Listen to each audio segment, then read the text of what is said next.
and Leomord. pick up the Leomord. Now, Leomord, he's at what, 33% win rate in 3 games after day 2.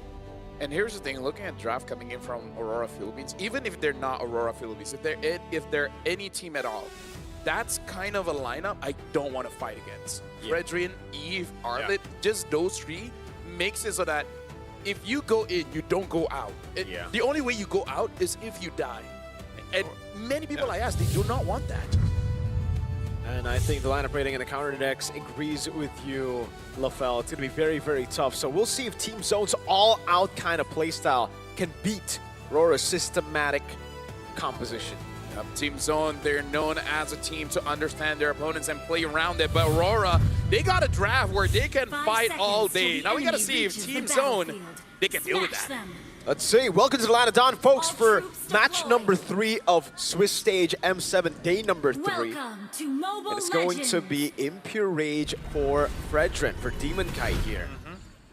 Yeah, I you know, part of this as well, when you look at early rotation potential, I would say, you know, for the most part, you're going to expect Demon Kite to, if he can get an advantage in the jungle, start to be aggressive towards the lineup from Team Zone. That's what you're allowed to do with Light on this Khalid. Usually quite aggressive, right? Does have a Revitalize still. Okay, there you go. But that's a huge loss because Bright got a minion. Kenny does not get that minion. Kenny's going to get level 2 slower. Bright gets level 2 first. And that kind of, you know, makes the whole interaction of the roam boots kind of awkward. Yeah, for Zone, they're so good. We've seen them again against Boostgate yesterday as well. But when they get derailed, it gets really, really tough for them. They play it safe, but again, RORA know how to punish every little mistake, and that's what we're seeing from Zone. Walking up with a Gata Kacha and a Juicin against a Khalid and Yves is a mistake. Edward also making a slight mistake there, going under turret, taking a beating from the turret. Yeah, probably guessing like going up against a Lapu Lapu, you don't have to be that scared of going too aggressive. You can't fight back until level 4. Yeah, not only that, but again, is Edward, how many times have we actually seen the XP R-Lot so far? Not a lot. I feel like he's just kind of... Our little. Yeah, our little. I like that. That was good. You know? But I feel like, in essence, he's still... The utility that an R-Lot brings is still obviously really good. In usually around the objectives, or even just to go ahead and start up fights, it takes away some of that pressure from Light. And usually that's where those... Whoa, okay. Phantom Seed throw it on out right as the turtle comes up. Well, they better get the turtle now. What? That's true. But okay, mid lane as well, Kenny. Oh my god. Okay. A whole lot. Whoa, Kenny, okay. This is just an opening. Yeah. This should be all Aurora, no? Yeah, there's no way without the Phantom Steed that they go for this. Zixora really should just back away. They're still planning around here, but yeah, they're just going to be zoned out now. That's objective. Going to Demon Kite. Just very awkward usage of timing and on the ultimates. Actually, I think what they're thinking of is that we should not fight. So instead of going for a turtle, we go for something else. Wait a second. That's all right. Bankai walking up. Raven Spider coming down. Demon Kai going to be taken very low, but he's still able to pop in. The Ranger's right in time. Zixora with the Phantom Steed takes it away. Killing spree, saving him. Goes back into the healing, but Yu is right there to get it with Light. And no way. Kenny in the mid lane gets caught by the Vengeance. There you go. So that is a secure there for RORA Gaming Philippines. They knew that hey, if we want to force a fight there, that's going to be fine. And then just make it work. So with that, they get themselves a little bit of a lead to build up into, and you know, that's tough for Team Zone. Taking a look here, once again, Realme 15 Pro 5G, the M7 official gaming phone. And this kind of lead this early on, this is where RORA Gaming Philippines shines. So we've seen this and talked about it many times. The early game usually is what they're able to control, and they don't let up when they have it. Just a bit of poke. Yeah, but here's the thing. Aurora Gaming definitely has the better draft in terms of execution, countering certain heroes. It makes it so that I don't know what Team Zone is supposed to target on here. Bankai even forced to use his flicker. Like, what avenues should Team Zone really look for so that they have a fighting chance? Because I feel like if they fight now, they don't have a chance. Yeah, that's really tough, man. Again, I'm not even sure if Bankai needed to use that flicker there. And the avenues that they can go for is just having a better time. Wow, okay. Again, I still have to say it's a whole lot here. Rage Sandstorm lands as well. Kenny locked down completely by Demon Kite. Phantom Steed now over on Light, but he gets shoved back while he was really trying to go for the heals.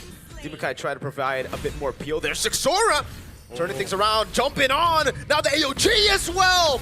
Able to get the squash down for another kill to Team Zone. Oh, here comes Edward.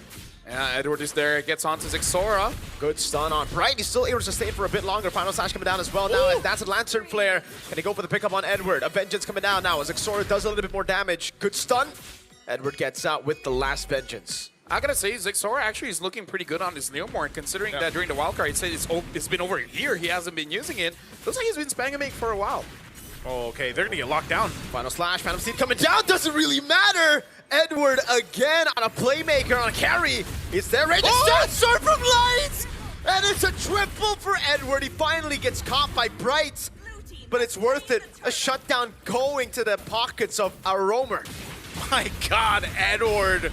That's why we were talking about him after yesterday's performance, and then even now here in this game against Team Zone. 6-1-2 on the R-Lock. I mean, like, there's no way to stop him, right? That's the biggest problem. Kenny's not having a good time. Bright is having an okay time, but again, like, as a setup, it doesn't matter if you have a good time or not. It really is on your damage dealers, and even Zixora is struggling to get farm, and then eventually K will struggle as well. What do you do here, you know, with in that matchup? Oh no, top lane. Trying to clear K, AOG, but it's too late, and Domenkite just shreds him down with a blazing duet as the two tanky boys tank up the turrets. Zixora almost missed out on the Ducati. Now walks up, did he find the angle? Flicker in from Kenny! Oh man! That's the desperation. Like, you know that they have to get something, and I really feel like Zixora is the one telling the team, we need to get something. You guys can give me some kills. Looking at items, he does have that Hunter Strike, so it makes it much easier to get the opponents low.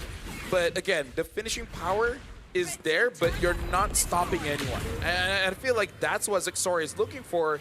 Kenny and Bright is having a difficult time here just to make sure that RORA Gaming sticks in place, especially this Arlen. That's why I said, man, it's just these weird timings from some of the ultimates and battle spells even from Team Zone. You can see even with that lead that Edward got, you know, he's basically just got that Fury Hammer, then he went Oracles, he's got the Black Eyes too.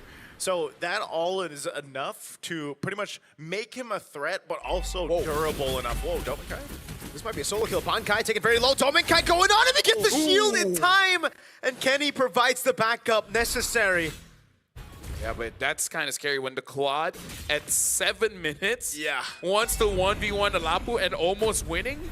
Yeah. Bro, that's not a good sign. Yeah, he just got his golden staff too, so right on target for that Trinity when he gets it. Oh no, this is trouble. Yes, Flicker, a good flicker out of the Radiant Sandstorm now, but he gets stunned up there by Edward. It's still K surviving against two. Almost doing enough to take Edward down. Domenkite gets lifted up by Crimson Beacon and now gets all in. Zixora takes him out. Good pickup by Kenny. They're rotating up here though. They're gonna join the fight.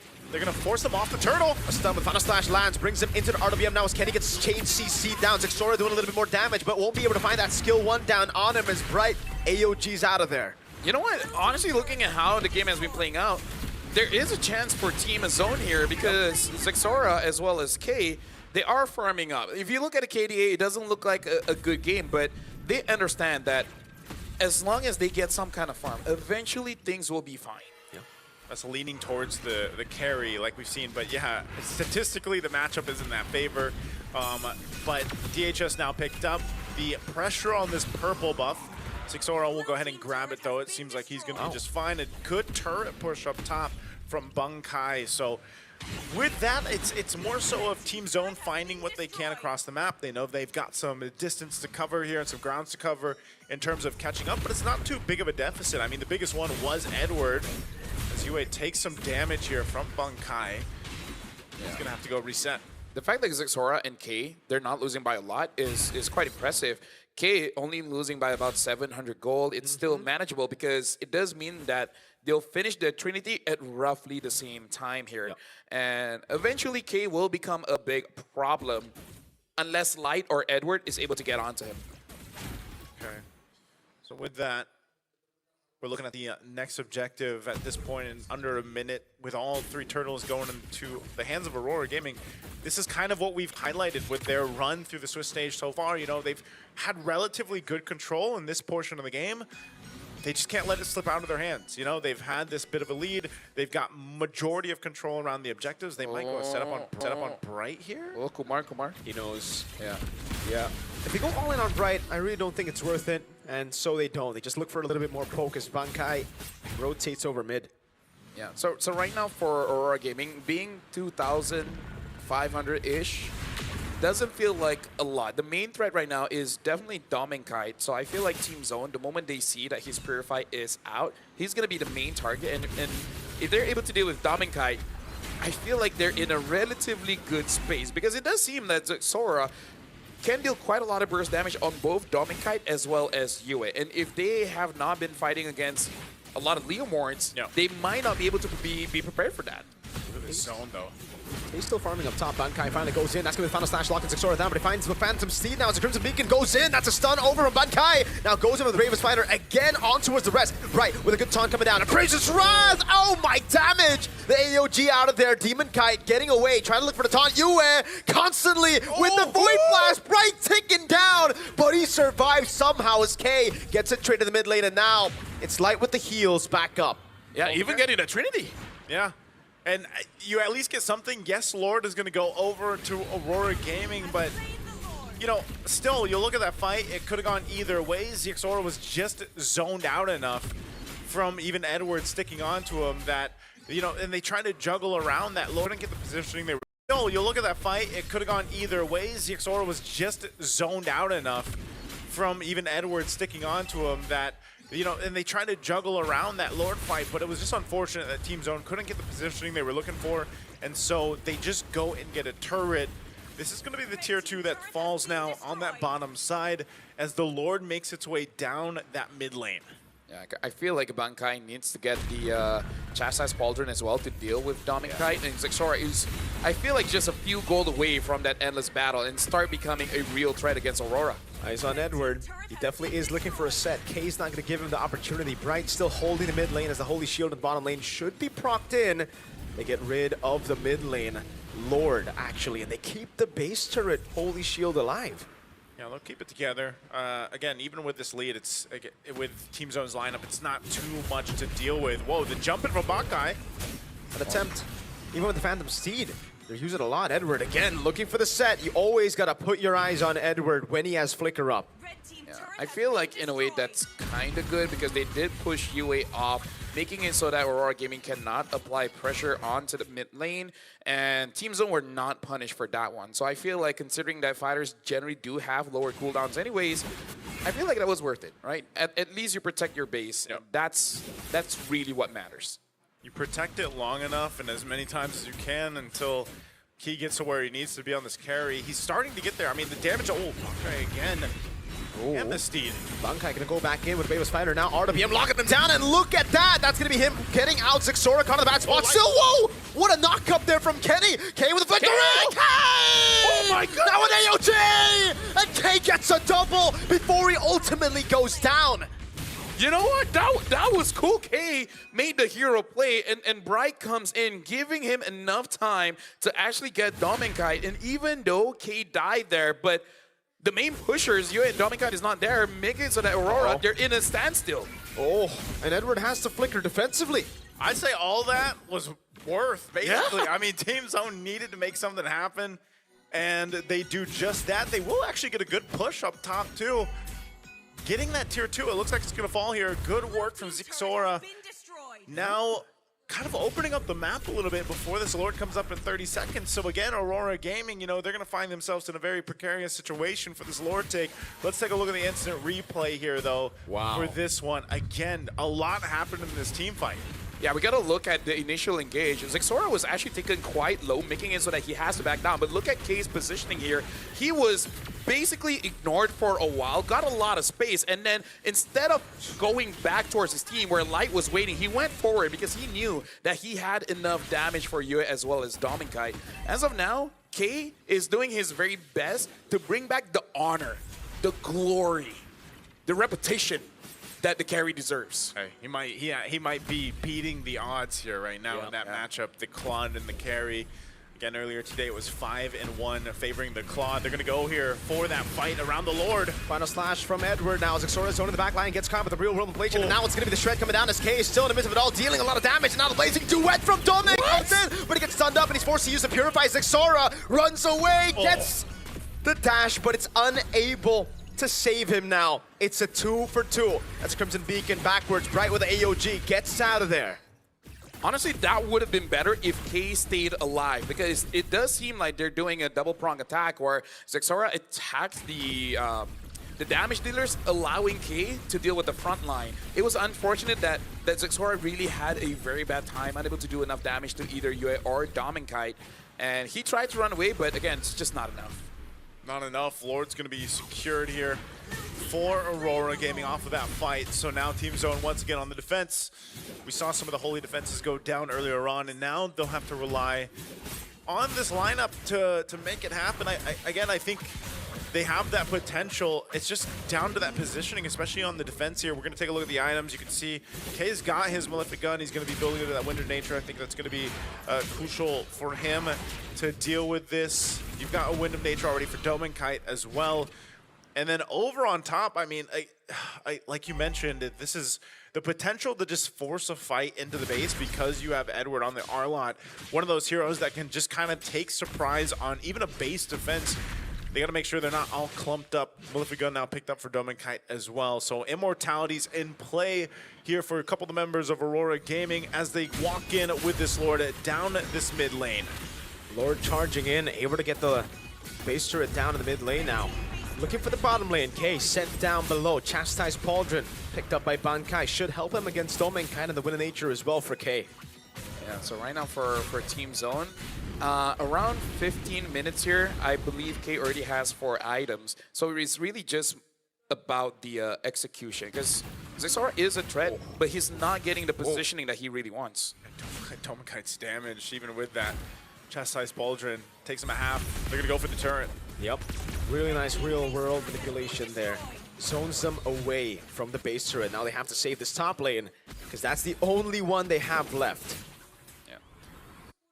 Although, what are the chances here that Team Zone can turn things around? Because I feel like Zexora just needs a good combo with the Phantom Steed, because I feel like alt, second skill, first skill, that would do enough damage to both Yue as well as Dominkite. Even if they don't die, it makes it so that they're scared, you know? And at that point, K can clean up.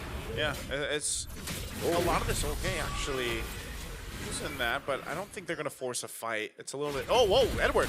Yes, Remus Fighter is going to be sunlocked completely there. Bankai still able to fling around. The Revitalize saves him. K almost taking Dominkite down there. Luckily for Doming, he had a BMI. I mean, I was going to say, I don't think they're going to force a fight, but anyway, they go for it. That's why they do it. They do it, yeah. There was a lot of battle spells used up there, but still they have plenty of time to go ahead and reset by the time that Lord comes up. Unless Team Zone somehow, some way finds a potential pick-off to get the numbers advantage against Aurora Gaming Philippines, it's going to come down to the execution. And like you were mentioning, you know, what's the possibility, what's the potential for Team Zone to turn things around? Well, it could be off of plays like that, if they can actually make it work. But also, more than ever, here comes the Conceal. Oh, two-man taunt. Good disengage. Zexora now looking for the Phantom Steed. Gets caught. Oh my goodness, Zexora is going to be gunned down completely by Dominkite. Re-engage impossible because the real world manipulation stops them in their tracks. They got the jungler down right as the Lord spawns. I'm going to apologize for saying the truth, but Edward is too annoying, man. Yep. Like, Zexora had actually a pretty good angle to go in, and then Edward's like, nope. Like, that's my friend. What do you want to do with my friend? Nothing. That's what you're going to do. That's why I said, you know, Edward is just one of those players. There's a reason why he has so many titles, and then Mr. Consistent especially. He's one of the players, like I said, you don't bring up the R-Lot that much. There's not many teams that will go for it and make it work to this amount of success within this game.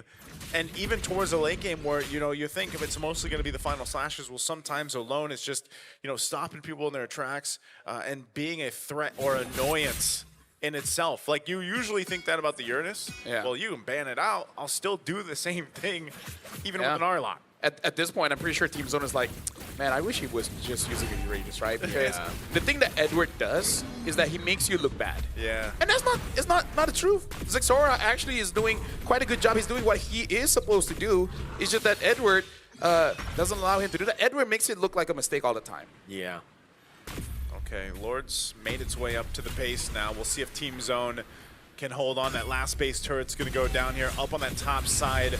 How do they defend? Oh, no. My goodness! Xora gets out, just barely. Bunkai now with the Raven Spider. Oh! Final slash, the Raging Sandstorm lands on K! He's still able to flicker out now. There's a lot of damage over. The Razor's Wrath doesn't land. K is still able to go and tread through the front line. Light's gonna lose the immortalities. Bunkai's able to go back. UA with the flicker in. Getting the Void Blast in. The minions, can they clear it up? That's a big one with the Lord. And the answer will be they cannot. Aurora Gaming Philippines move on to 2-1.